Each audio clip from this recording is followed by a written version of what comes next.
guys. So I'm a little early to work, so I figure I talk story a little about my financial journey. So currently I'm on a debt-free journey to pay off some of my pretty much credit card debt.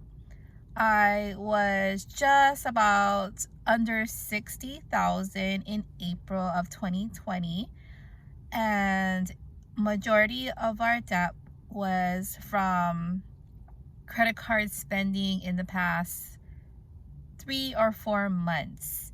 So previous to that, I had gotten married with my husband November 2018, and before that I found out I was pregnant. So October, that was unexpected. We were planning for our wedding, which I pretty much cash flowed. We did put a few expenses on a credit card, which was like not even $2,000. And so after having gotten married, I started cash flowing, being able to stay home with my daughter. So with my oldest daughter, I gave birth early at 35 weeks and pretty much used up all my maternity leave and my medical leave that I didn't have money to stay home. So I had just bought my townhouse and I could not afford to just stay home. It was unfortunate, so I had to go back to work right away. And so now that I was having my second daughter, I figure, okay, I want to be able to relax and stay home for at least 2-3 months before I had to go back to work. And so we were cash flowing that. When I had done our taxes, we were fortunate that we were getting money back, so pretty much put that to savings, and everything over time, whatever's, I use that for savings so that I could stay home. So that was that. And for the most part, when I finally gave birth in April, we were doing really good with our expenses, paying off the bills, and we made do being very frugal. And I think that was the start of being more aware of my expenses, because I knew I couldn't be spending money like crazy. And so I did return back to work in July, and at that time my husband, we made a decision as a family for him to stay home with the baby. And that transition was probably the hardest, because of course that would mean I would have to take over paying his bills, and I would be the only person making money. So that was the time we became a one-income family, and it was hard because I really didn't know how to balance it, and practically all our expenses just went to the credit card. And by the time I knew it, we were like $10,000 in debt with just one credit card. And that was like, of course, accumulative from July pretty much till November.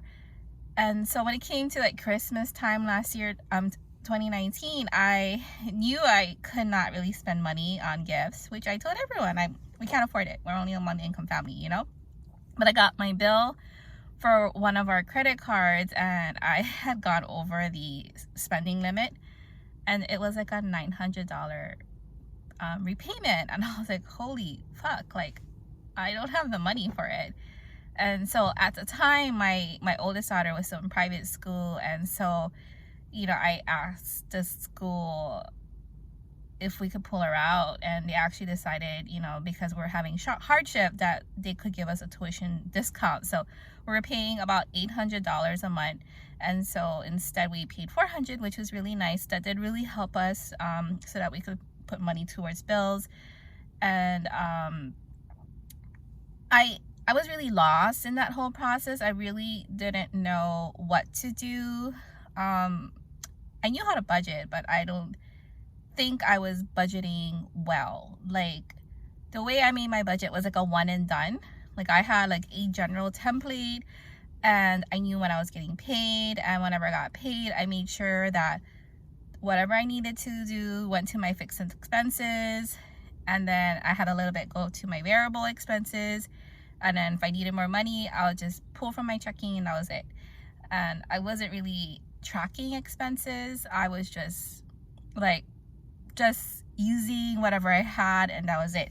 I was saving money, but I wasn't and I was paying off debt, but it was like minimum payments and only the minimum. Like, it wasn't like I was very thoughtful and mindful about budgeting. So this was a time when, of course, I started learning more about personal finance, and I went to church every Sundays because I was like praying, like, how do I figure this out?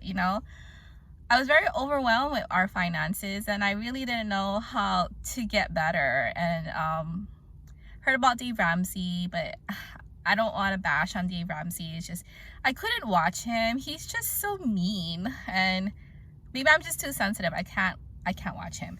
So I found the Budget Mom, and for whatever reason, she just really, whatever she was talking about was just really resonated with me. I was able to understand zero-based budgeting better, and I pretty much binge watched all her videos on YouTube and whatever she had on Instagram. And I took the time to actually write down my budget.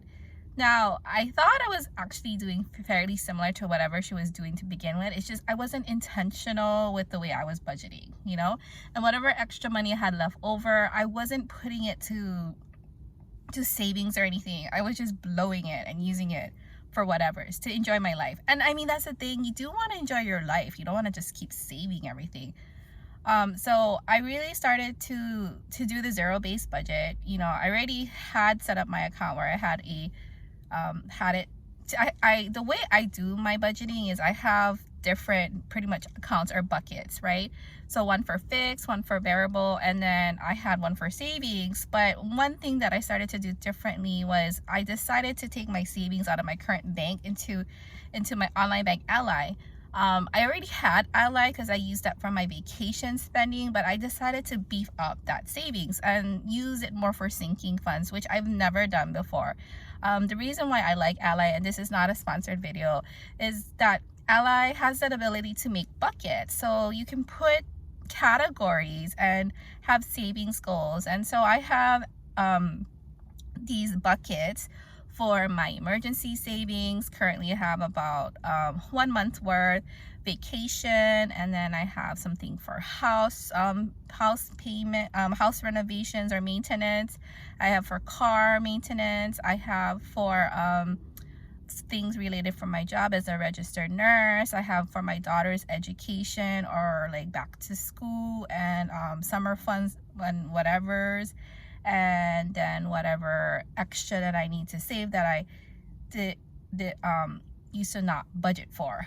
I never did sinking funds before. That concept was all new to me. I only heard about it from the Budget Mom, and it just made sense. And that whole process of reviewing my past expenses for the 3 months and seeing what kind of purchases I was making, I decided I should go beyond 3 months, and I went 1 year, and whatever was on my credit card statements that I forgot pretty much because it wasn't in my budget, those were the ones that I made sure to add sinking funds for, because they were probably like one-time payments that I forgot about and wasn't actively budgeting for it.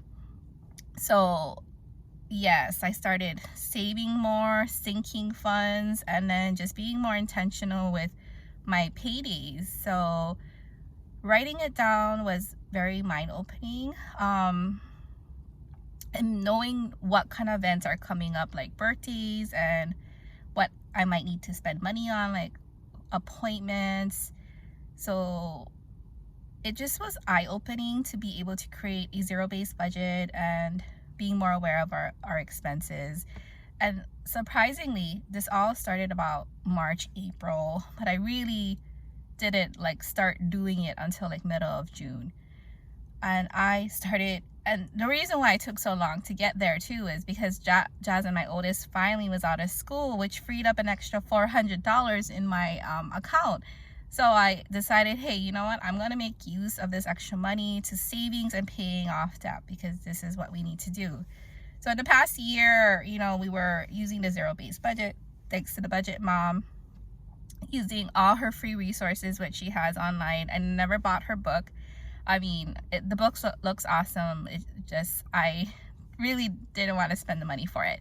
I use her concepts, and then I also still put the information on Excel, because I can't add math. And so, you know, that really helped me to keep track of my budget and my expenses, and then it just all clicked for me. It helped me to finally pay off so much debt. From $60,000, I think I'm at like $27,000 left now. So I am almost there. I'm so grateful that we paid off pretty much half of our debt so far. So we're doing really great. So in like not even a year, because it is a year, we're able to pay off the remaining balance of our wedding expenses. That was about $2,000. And then we were able to pay off my car loan, and then we were able to pay off a credit card. That was pretty much the money that I was spending right after I gave birth and returned back to work. And then I was able to pay off a personal loan. So that's like 4 accounts that we were able to pay off. And then this past 2 weeks, I paid off a line of credit. So 5 accounts I was able to pay off. It's amazing.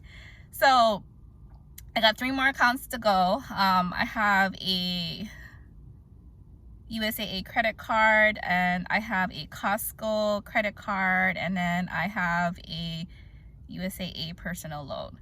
So hopefully in the next year and a half, we could pay it off. I mean, I'm kind of slowing down on the debt payments because we are trying to save extra money to buy a bigger house.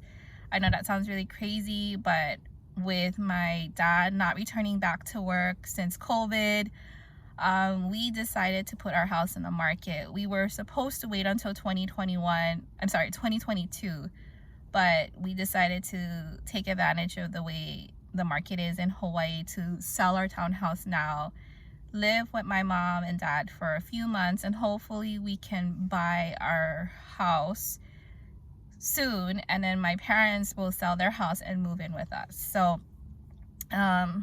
it's been very complicated, but you know, we are in a sandwich generation. I'm still taking care of my daughters, and I know eventually one day I'm gonna have to help my parents. And with my dad not working right now, you know, and I'm the oldest in an Asian family, I knew I need to step it up somehow. So this is our plan.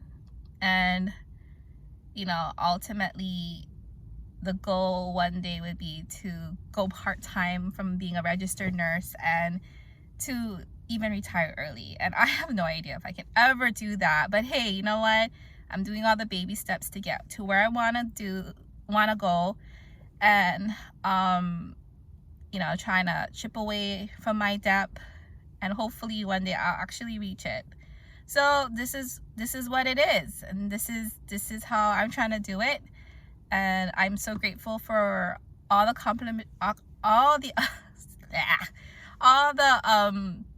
things I have done up until today. You know, we as a family have come so far, and it's scary now, you know, to be in this new process of selling my townhouse, because we bought this house brand new.